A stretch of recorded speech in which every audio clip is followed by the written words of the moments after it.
Thank you, friends, for being here tonight. I've been nervous all week, and I want to be upfront about that. I have been sweating to get this to us here tonight. What I named this presentation, this keynote, was repairing broken foundations, but that's a mistake. What I hope PYM can lean into is the recognition that we must repair our harmfully designed foundations.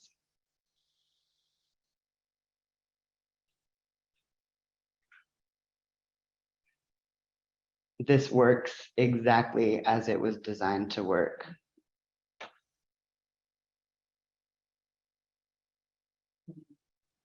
So, repairing harmfully designed foundations. Who am I? Really appreciate Afrosia's introduction. I'm a cultural worker. I make theater, dance, radio, film. My goal in all of that is to activate imagination, to help us heal the future and grieve the past. I'm a spiritual director. I walk with trans people on their journey of gender and authenticity. And I also walk with societally advantaged individuals and groups discerning the role of reparations in their lives. I'm also an undergarment designer, quite literally reshaping our foundation, right? This is deep, deep work for me. And I was blessed to be a part of the development of the practice of noticing patterns of faithfulness and oppression at New England Yearly Meeting.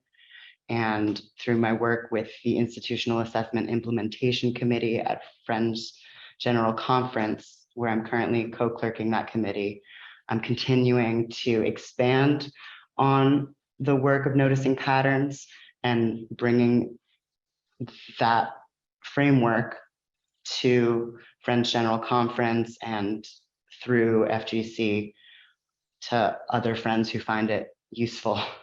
So I will be drawing a lot on that work.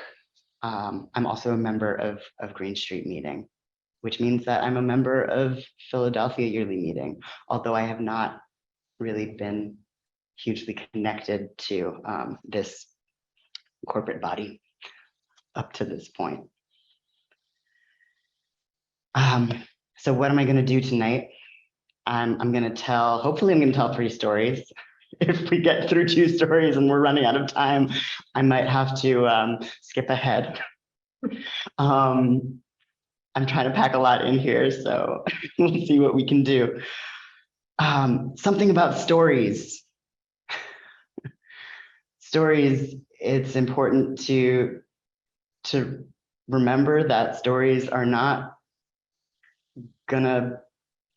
it's gonna be generalizations involved when we're telling stories. Stories are not going to be everybody's truth, and they're not going to be the whole truth, but they do contain the truth. I am not a historian. I am an artist. Okay. But I will be talking about history, and I will be attempting to tell these stories, tell these accounts as honestly as possible. That's the dramaturgical work that I'm doing here, coming at this history as an artist, as somebody who is finding the meaning and not just the facts of what has happened here. So I'll share some patterns that I see operating in each story, and I invite you each to, as we're going through, write down, think about, try to hold on to, if you can, the patterns that you see operating in these stories, because I'm not going to catch everything, right? So I will invite us to consider how these patterns continue to manifest within PYM through to today. Again, I'm new here. Y'all probably know a lot more than I do about how these patterns continue to manifest. So I might ask for some people to share in the chat with staff those something about the continued manifestations. So, you know, I'm going to be talking at you, but don't turn your brains off. You know, you're invited to engage with yourself in your own written space, in your own imaginative space, however you need to get what you're supposed to get out of this. My hope is that we can start to become more aware. Probably not start, probably a lot of you are already pretty aware and wondering what to do with these core beliefs. The core beliefs that are built into the harmful design of our foundation here.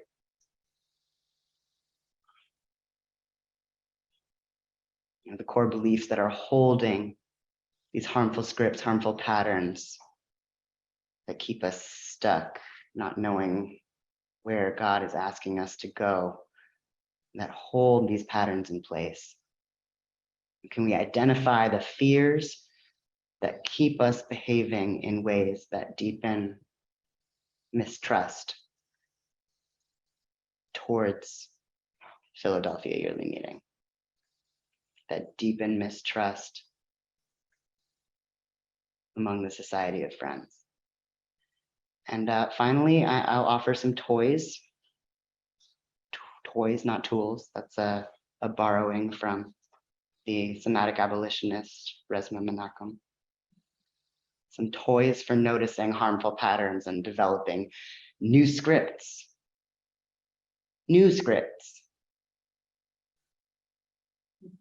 Can we imagine and get excited about new scripts that might support repair?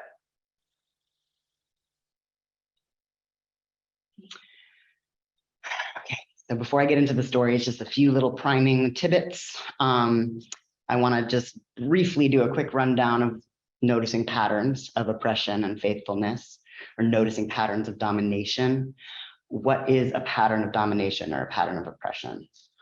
Quick definition: this is a harmful script that plays out repeatedly, consciously and unconsciously. These scripts play out, and they function to support the status quo. Now, they're not harmful because the status quo is harmful.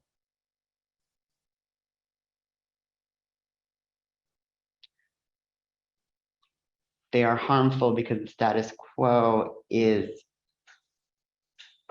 a compounding mess of domination, right? I hope you're still with me on this. It's also important to consider the patterns of faithfulness, but I'm not going to focus on those tonight. I'm not going to focus on the patterns of faithfulness because we love to bring up the patterns of faithfulness. They come to us easily. It feels really good to pat ourselves on the back about them, and we should. We should. We need to notice them. We need to honor them. We need to recognize patterns of faithfulness as showing us the visions of a more loving, beloved community, of a beloved community that sees each other, where we can see each other, where we can see that of God, where we can see the divine in each other and in ourselves.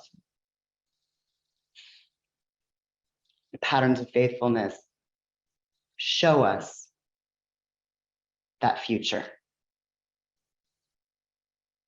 So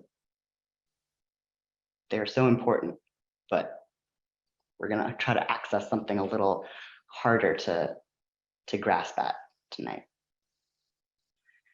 as we're talking about these things, as I'm talking at you about these things, sensations of tightness, of defensiveness might come up for you. I encourage you to breathe. I invite you to breathe. Sway, stretch, hum. If you're there with family or friends, I invite you to ground with touch. Ground yourself with touch. There's another tidbit from Resma. This work is about nibbling. Okay, it can get overwhelming, and when it gets too overwhelming, it's okay to step away.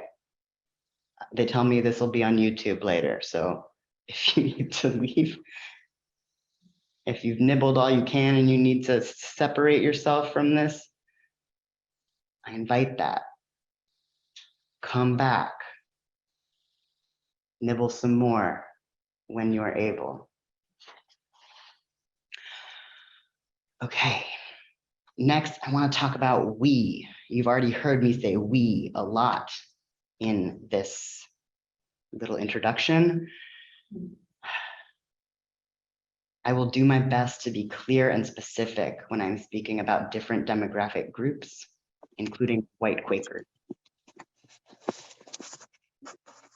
The words we, us, our, these first person plurals have a lot of power to exclude when not used with intention.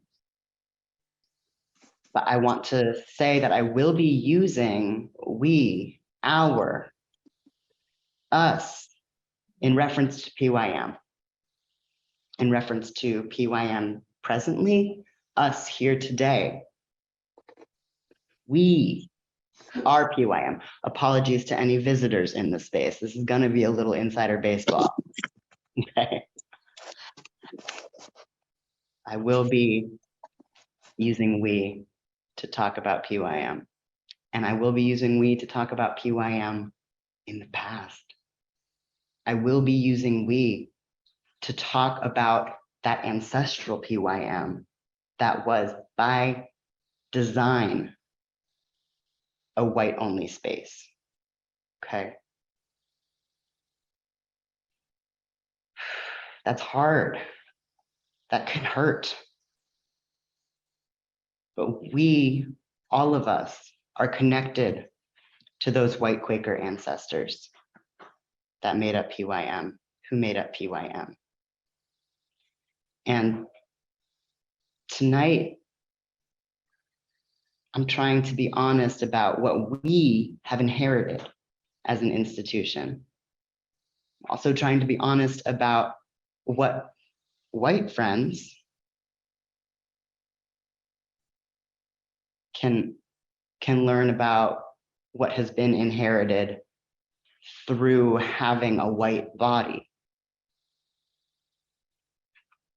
But for friends joining us who are descended from African people who experienced enslavement, friends descended from indigenous people of Turtle Island, you are here. This community is yours.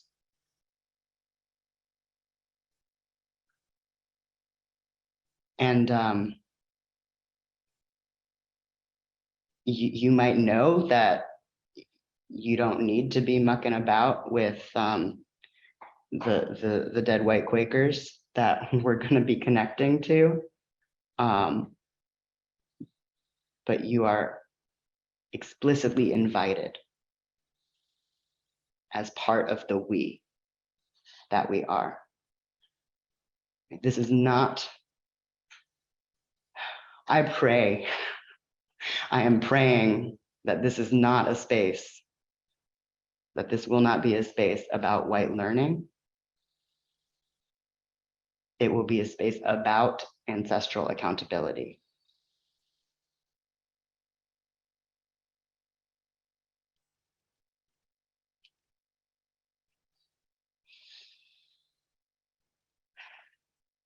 It's going to be tricky to keep those things untangled. I will likely fail at that. but that is my hope, that we can be here as a space for ancestral accountability. And if claiming these ancestors is not where you're at, let it go. Nibble. You can come back later to it if you want to. It'll be on YouTube.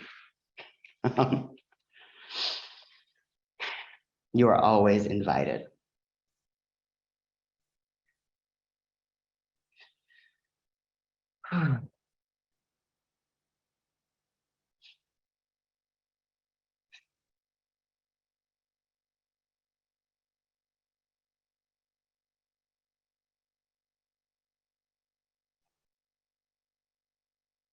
Probably the way that I've heard Quaker history talked about most is a cherry picking of a few exceptional and outspoken Quakers to uplift.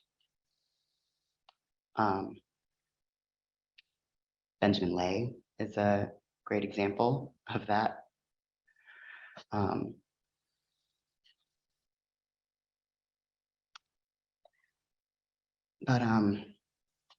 You know, Benjamin was disowned by basically every meeting that he was a part of.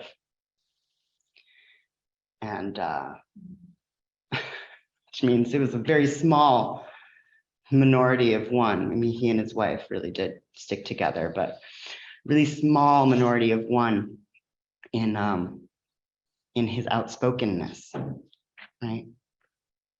And the fact that I hear most about historical Quakers who had gotten into a lot of trouble with their meetings and were often barred from taking part in business.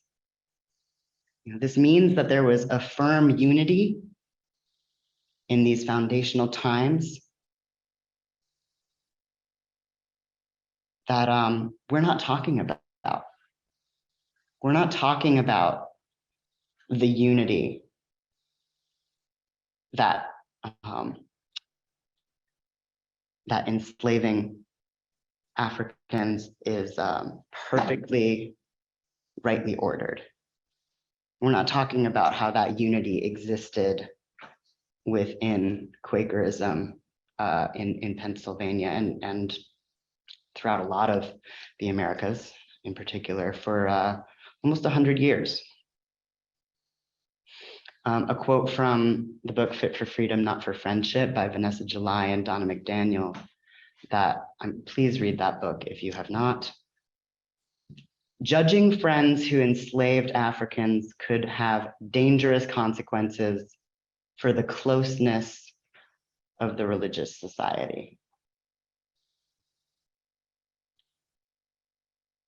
People who spoke up against this kind of unity around such a brutal system, a system that demanded separation of families, that demanded the denial of Black love, that demanded rape, that demanded human trafficking and so much brutality to uphold.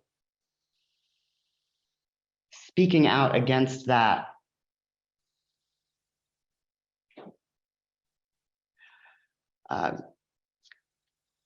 got a lot of friends in a lot of trouble.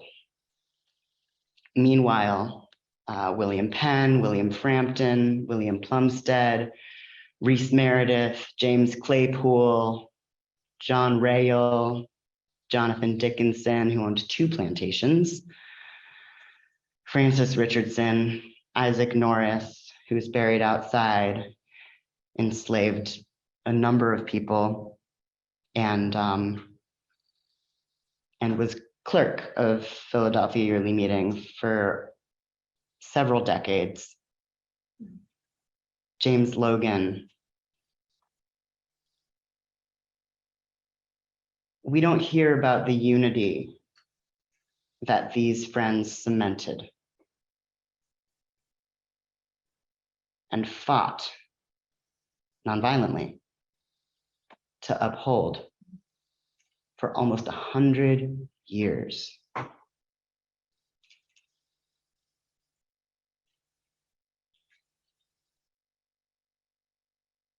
the best way I can imagine to honor the legacy of someone like Benjamin Lay is not to pretend that never happened, right? But to hold accountable the same enslaving capitalists that he spent his life yelling at. To hold accountable the same exploitative energies that he spent his life shouting about. And repair the world that has been so exploited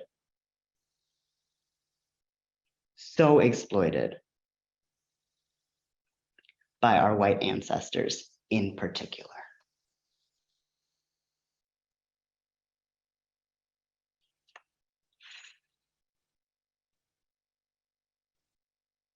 We don't get to have a better past.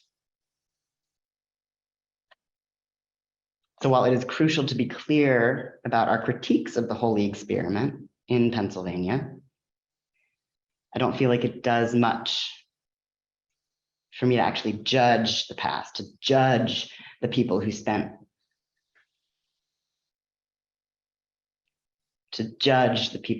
their lives doing it. I don't feel like it makes a lot of sense for me to spend a ton of energy wishing we had done better, because we can't have a better past. We don't get that. But I want to be honest about what those scripts were so we can learn to interrupt them as they still live in our institution, and for the whiter some of us, in our bodies, right?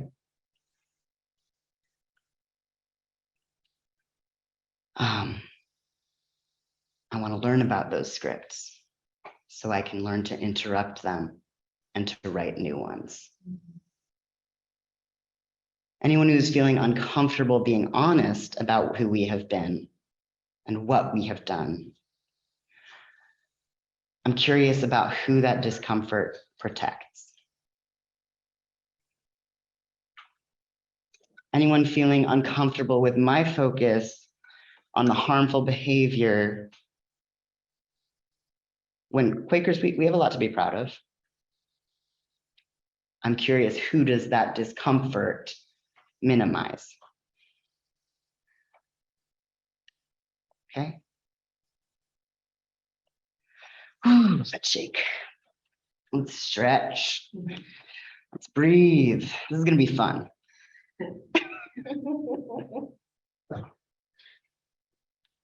I don't believe we can repair a harmfully designed foundation without jacking up the house. All right. Let's get into it. Story one. I'm going to talk about the Germantown Declaration of 1688. We know about this, a lot of us probably. This is one of those stories that we like to say, oh, Quakers. We have the first anti-slavery petition from a religious institution in the Americas, or not in the Americas, in North America.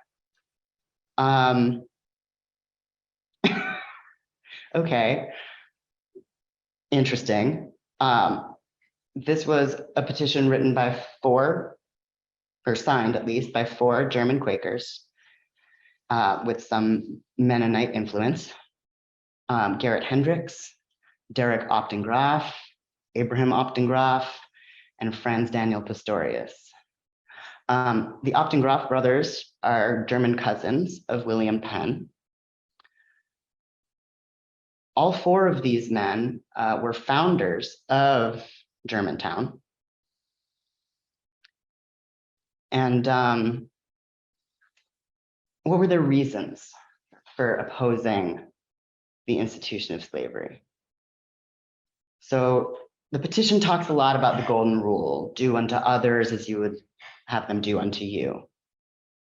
And that makes a lot of sense to me, right? If I don't want to be separated from my family, if I don't want to be raped, if I don't want to be brutalized, if I don't want to be trafficked across the Atlantic Ocean away from my homeland, I should probably not participate in doing that to other people. Like, it's a pretty straightforward moral argument. Very concerned with like the souls of the white people doing that. Some framing issues here, right? That makes sense. You're talking to the white people, you're trying to talk it up for them. The other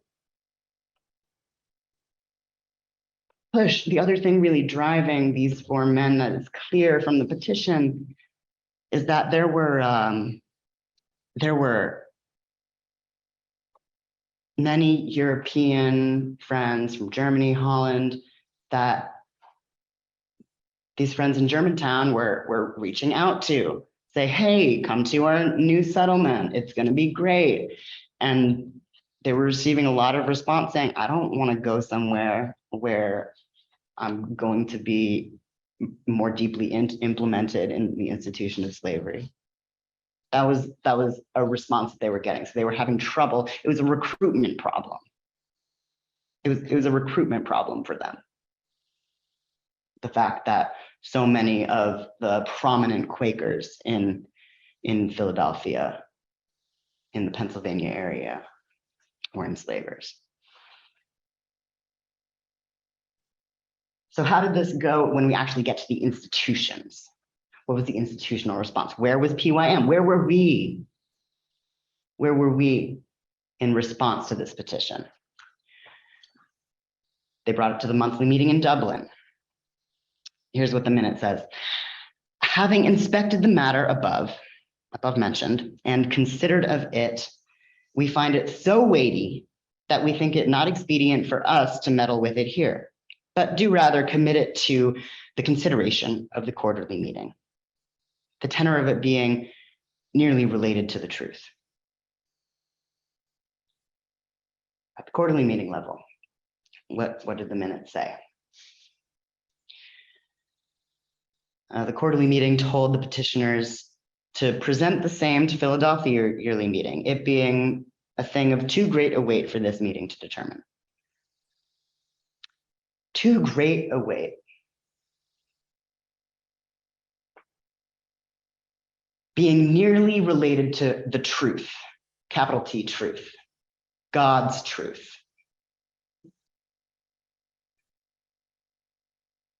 Our meeting body, our quarterly meeting body, does not have the license, these friends believed, to determine the will of God in a matter so much a departure from the capital T truth that the yearly meeting's unity considered. So much a departure from the economic and political realities of the most powerful people in Philadelphia yearly meeting, right?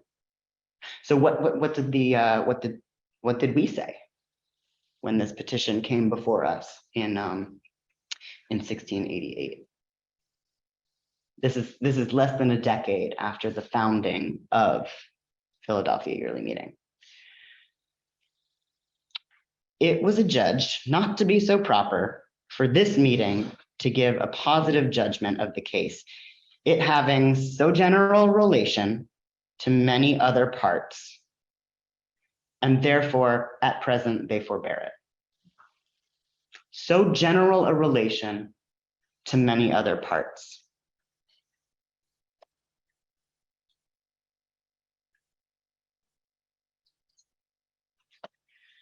What are the patterns here? In the petition itself, I see the concern about Quaker purity. Right? That's a big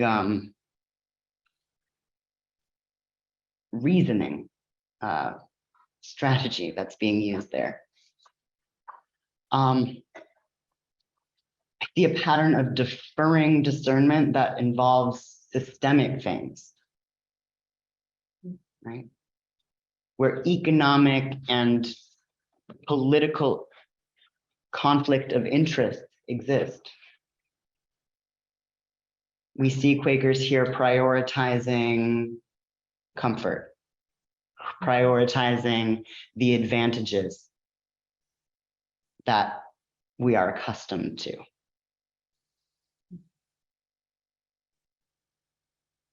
And deferring discernment. In this case, deferring discernment for almost 50 years before ending the trade, Quaker involvement in the trade, in the human trafficking element of the slave trade, and almost 100 years before the call for all friends to manumit the people who they enslaved. In the way I have heard this story told, I see a pattern of telling the story of the outspoken few and ignoring the uncomfortable truth, capital T truth, held by the majority. When friends look back at Quakers in the 2020s, how will the outspoken friends who are lauded sound different than the unity that we are able to find in our discernment? It's an interesting question.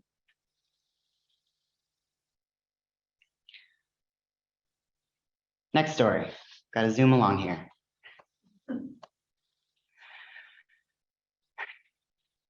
Lenape agreements with the Holy Experiment of Pennsylvania.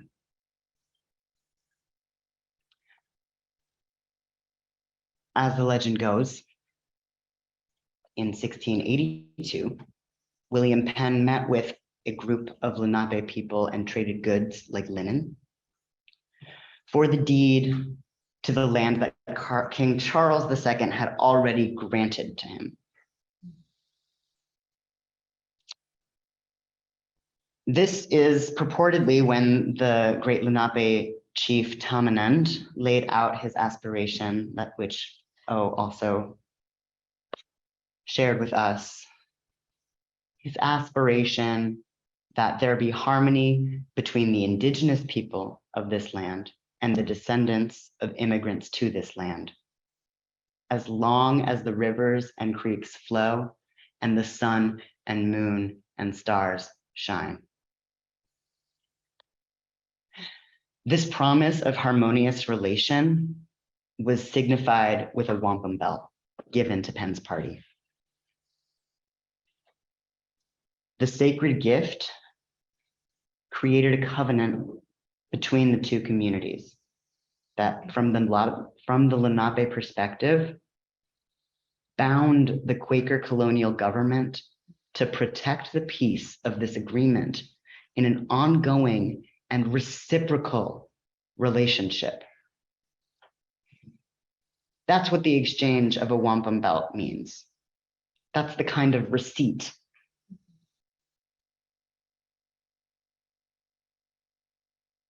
Lenape people were used to, the kind of agreement and honoring that the Lenape social structures were accustomed to. But it's pretty clear to me that the European Quaker colonizers misinterpreted this exchange as a transactional arrangement. Give you linen, we get the land. And cool, you gave us this belt thing too. That's kind of nice. We made you sign a document. These are the same kind of expectations, but they were not. They were not. There was unity among white Quakers at the time that any Quaker who settled on land without a fair deed would be disowned by their meeting. This was one of the principles of the holy experiment. Perfect justice and fair dealings with the native people.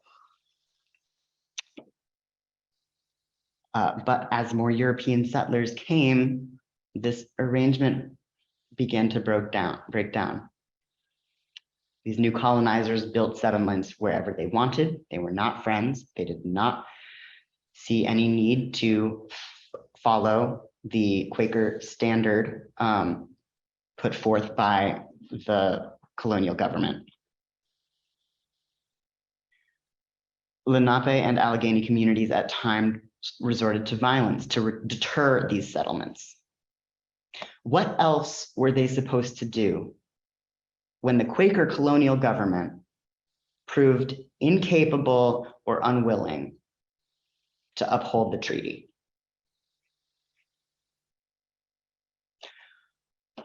White Philadelphia Quakers accepted wampum belts, creating a covenant with the Lenape, but as the decades wore on, Quakers in the religion either did not pass that story on or never really told it to begin with. We forgot, or perhaps we never bothered to learn, that the treaty at Shackamaxon had been a promise to build intergenerational peace together. Had been a promise to build intergenerational peace together. Did we help as diseases from Europe amounted to genocidal biological warfare? Did we show up to help Lenape villages defend their land, their rights, and their sovereignty against the hundreds of thousands of European colonizers who flooded the land? My buddies over at the Friends Historical Library know of no evidence that we did. PYM's records advise non-involvement.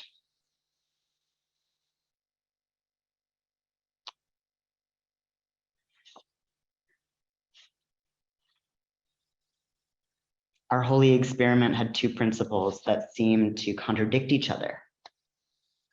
The third principle being perfect justice and fairness in dealing with, quote, Aborigines and neighbors.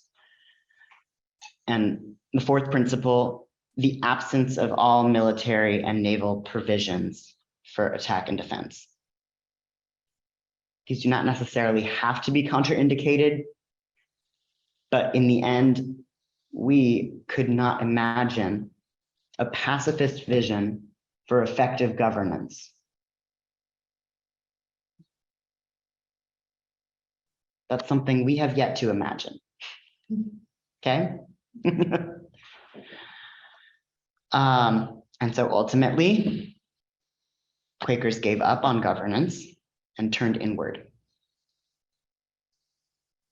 Turned inward to the yearly meeting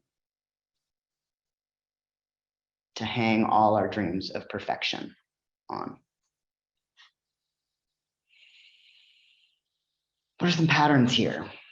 An inattention, an inability to listen to non-white cultural norms, pacifism that becomes a passivism, surrendering power rather than risking physical violence. Again, gross generalizations here, but these are patterns. There are always specific anecdotes that could be cherry-picked, but these are the broader patterns here. Disconnecting when intentionally exploited communities use violence to defend their rights and sovereignty.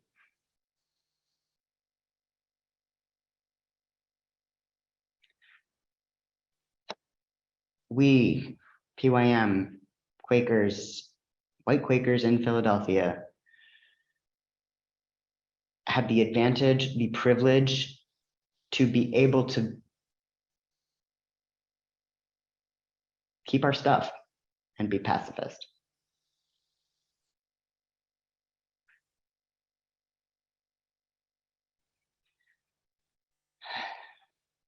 And after all this happened, we stayed engaged. We stayed engaged enough with the violent projects of empire to prosper.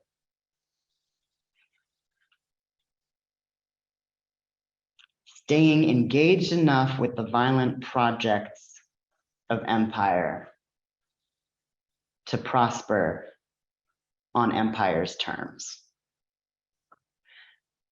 That does not feel like nonviolence to me.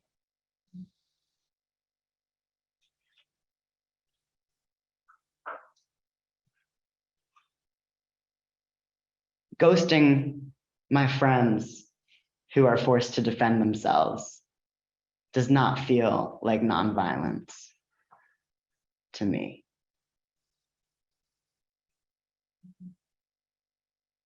I have not yet imagined a new script for that.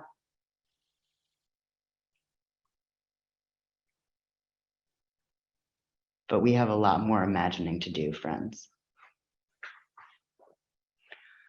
I'm going to skip the next story because that's what we have time for.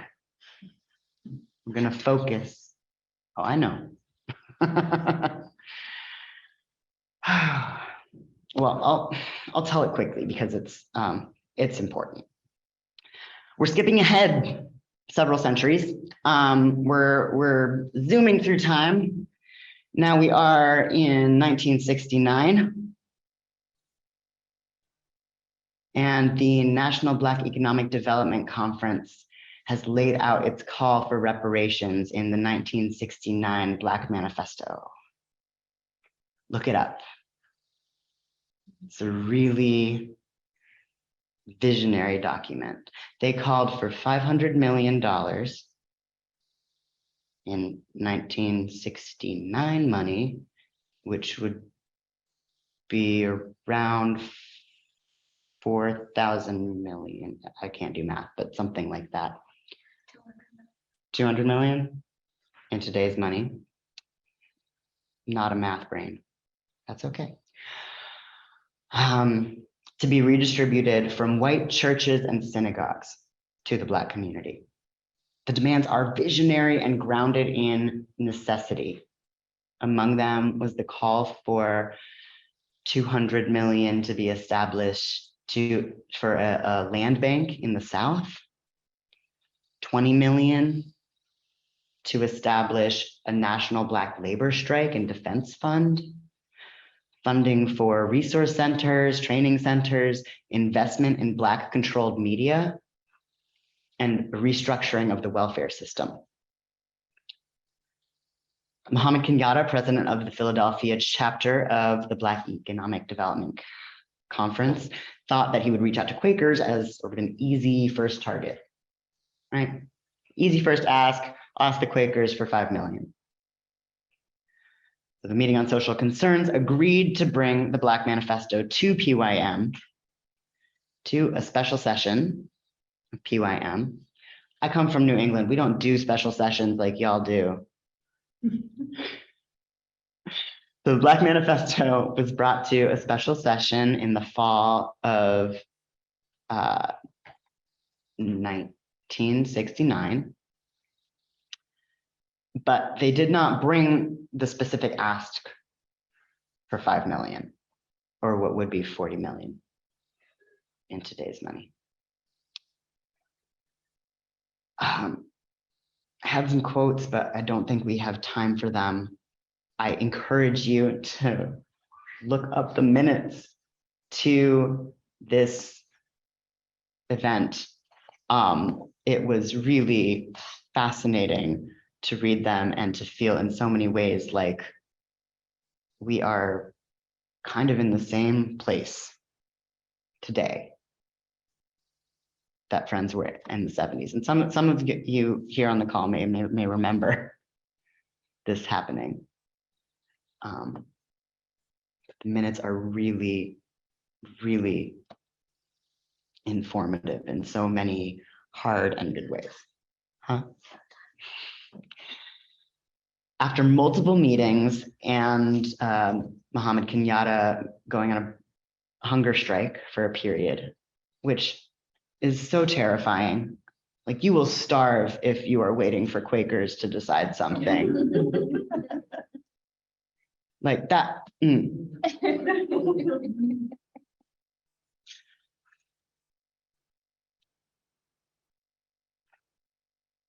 We will not be pressured. We will not receive pressure well. We will take that pressure and go slower because we feel pressured. Woo! That's a pattern. In the end, we committed to, so again, the ask, 5 million. In the end, we committed to raising 100,000 from individual members, and for each $2 that was raised, $1 from the yearly meeting would be donated, and additionally, the yearly meeting would donate 50,000. So 200,000 total if 100,000 was raised from individuals. But we never actually raised the money. We never raised the money.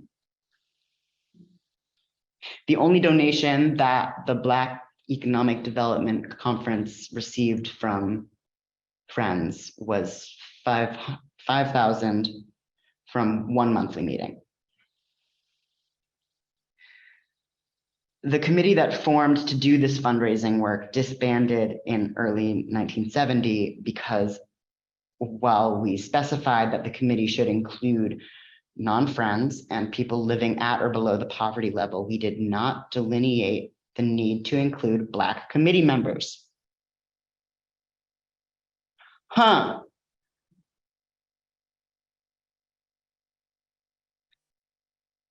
We also placed many stipulations on these hypothetical donations that were not aligned with the demands of the Black Manifesto. I have to admit that it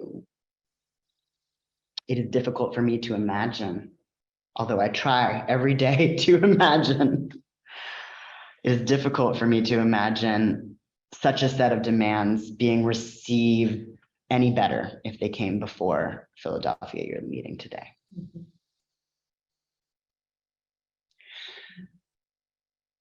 So what are the patterns I see here? With that last piece of the disbanding because we messed up in how we decided to set it up, I see this like fatalist perfectionism that we have.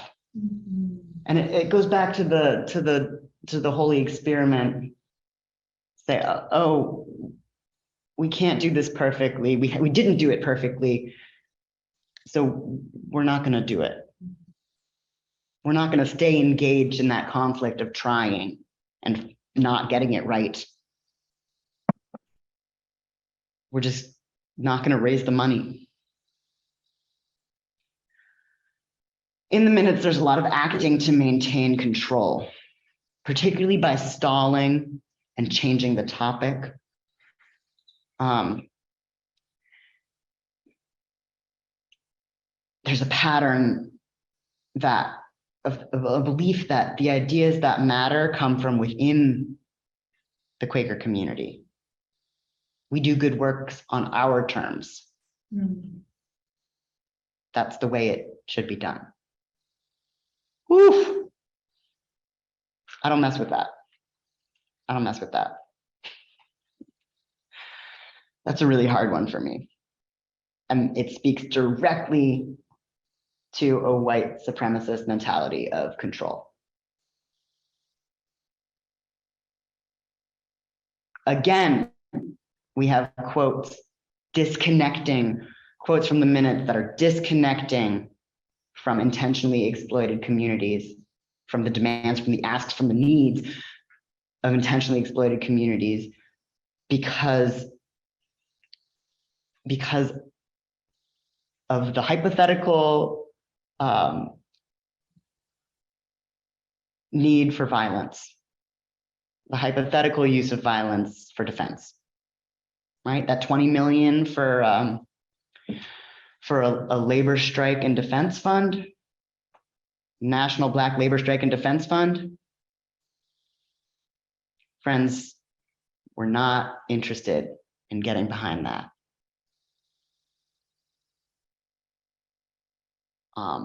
And I think in part because, as much as it breaks my heart to say, that the Black Economic Development Conference was clear that like the Black Panther Party was a huge support in the context of self-defense, which is absolutely true. And we see that disconnect, that same disconnect happening over and over again. We saw it in the 90s with MOVE, the way that Friends disconnected. We saw it with the civil rights movement when the Black Panther Party stepped up into Black power. So that's a big pattern for us. And of course, we saw it in the example of a disinterest in helping to defend Lenape and Allegheny land. So that's a big pattern for us. And generally, the mistrust of non-Quaker and non-white communities and lack of listening.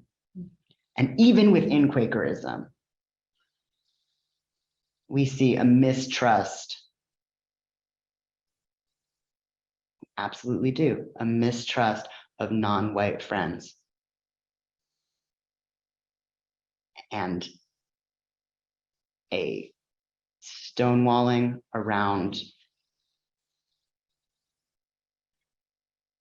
following the leadership of non-white friends. We're going to move into how these patterns manifest today, and that is a big one. I was not, a lot of you are much more aware, directly have memory of this dynamic than I do.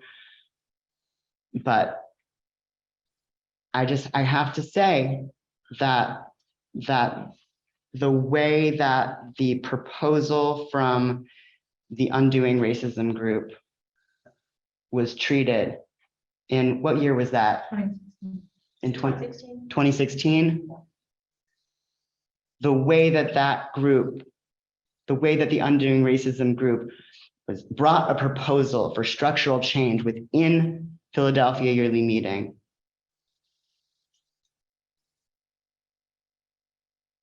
and was abandoned by the institution. And friends who were involved with that were ostracized.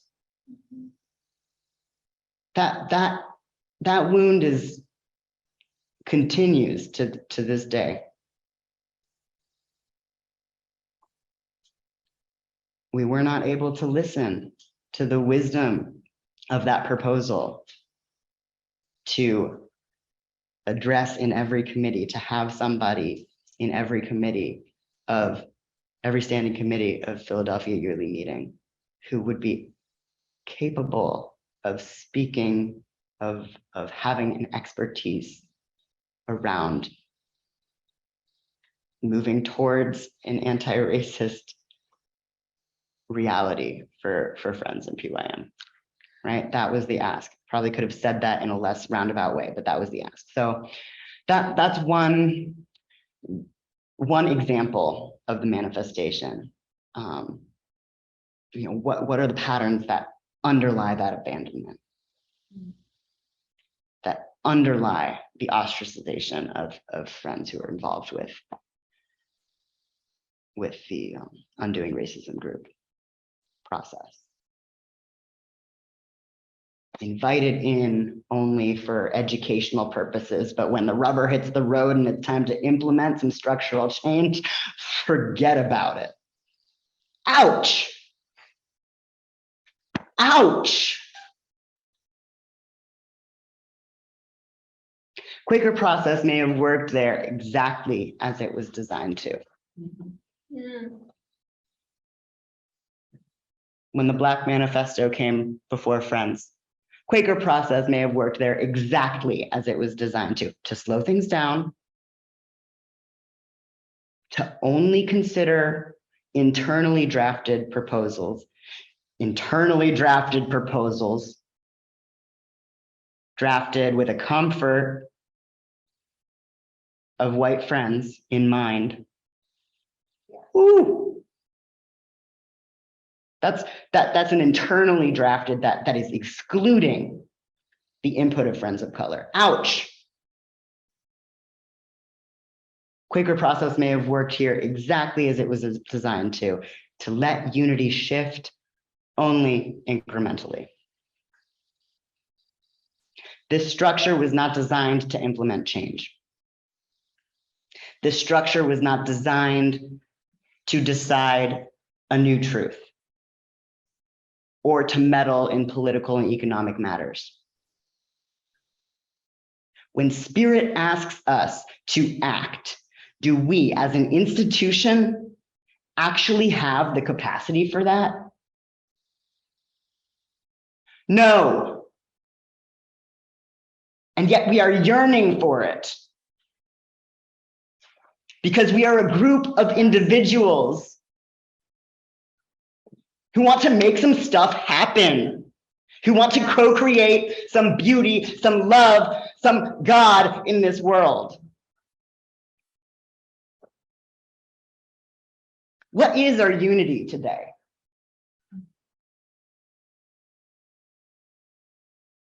What is our unity today? What is the message that we can all hear?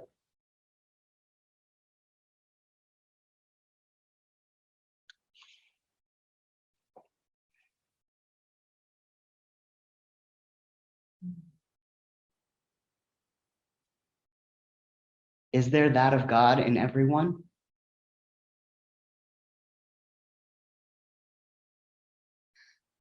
Are we all divine? Brought together in blessed community?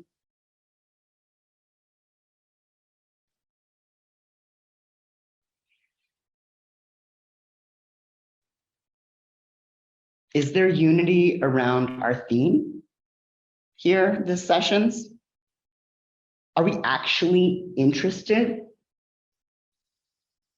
in repairing these foundations? I'm asking, are we actually interested? Yes. I know you are.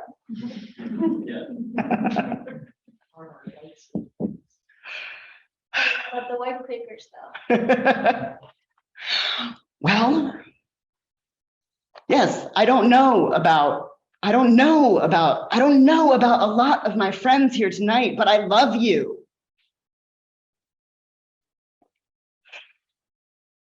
But it's hard to trust.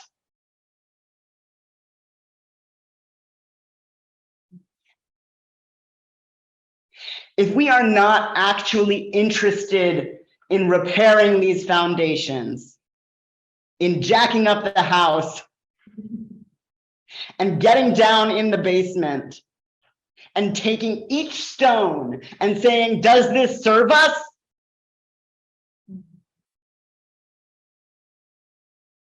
And throwing them out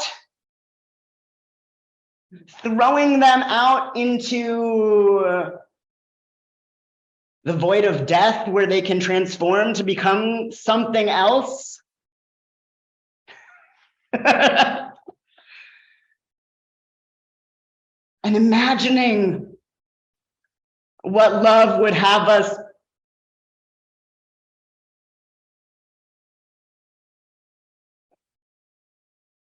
rebuild. rebuild the house with.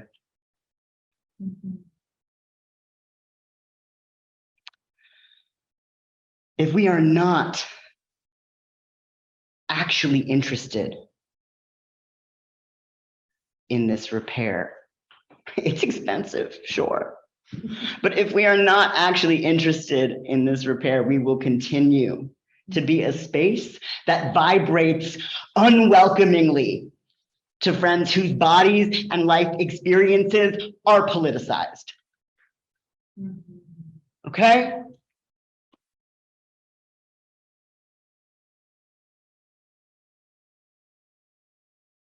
When friends experience,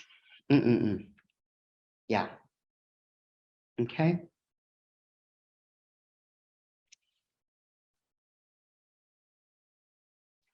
The major patterns that come through for me and everything that's been listed tonight, and I'm sorry, we don't have time to get feedback from folks, but I really hope you've been writing feedback down for yourself, because that is beautiful.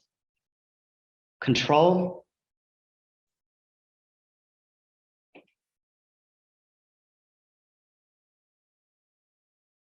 And needing to be good.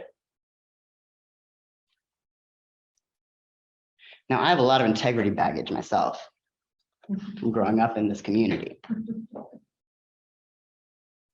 It will mess you up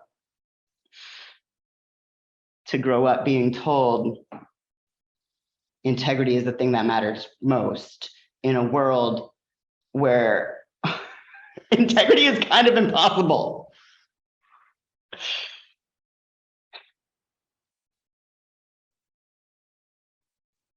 We need to be good and we need to have control.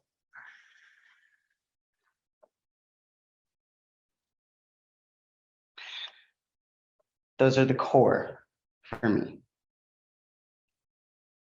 in what we've been given, right? Okay, so what are we afraid of, right? I'm kind of cheating here, but we're afraid of losing control and we're afraid of not being good. I wish that I had been able to come up with some like framings where it wasn't self-referential there, but this is what I got. Ooh, losing control. Let it die. Let it die. Luxuriate in what you do not know. Listen for the calls to repair. They may be coming from outside the house.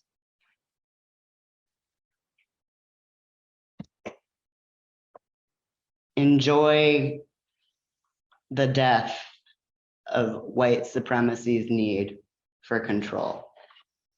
I don't know if you're following me into this, but we are so afraid of death.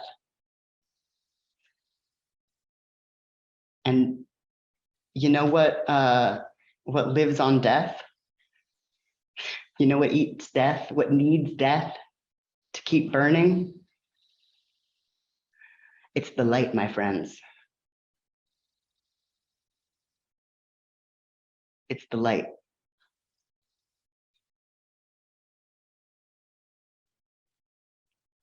Let it die. Grieve it. Let it die. Let it luxuriate in that darkness.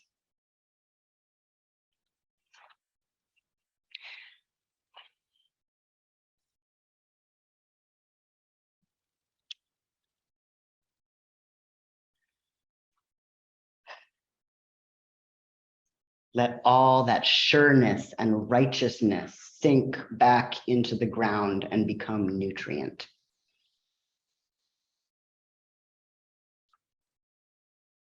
You don't need to know.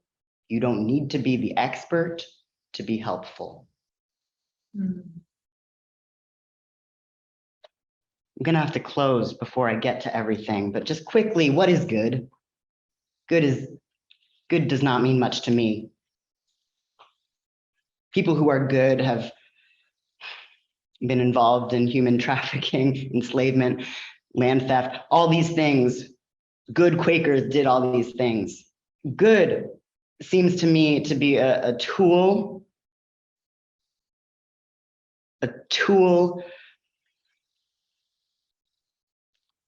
There's a long-standing practice of people in power using a narrow definition of good to punish people who do not fit that standard. I am evil, okay? By any traditional standard of good, I'm as evil as they come. We don't need to get into it, but I am. Okay? I'm not interested in being good. I can't be. I cannot be good. But I can be grateful for the wisdom of reciprocity that I'm beginning to learn and reclaim from indigenous wisdom, from learning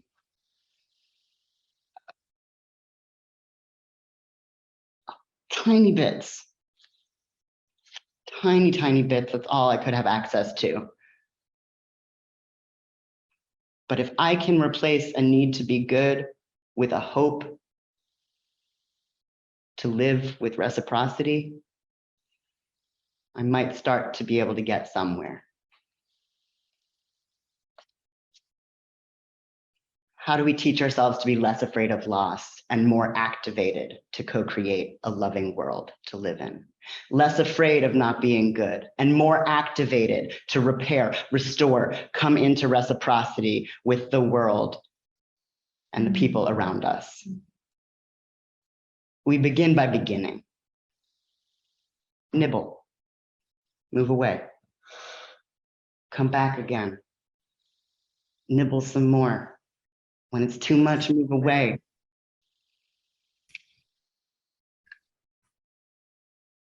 I want to offer an affirmation, but we're at time. And I didn't write it anyway.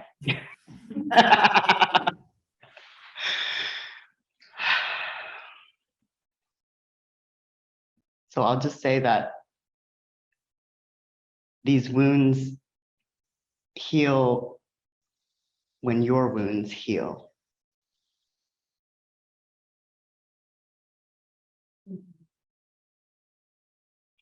We don't get to throw each other away.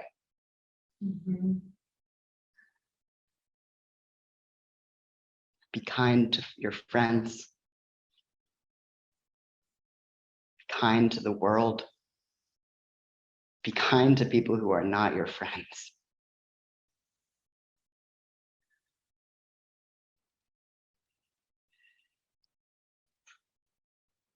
Thank you for being on this journey with me.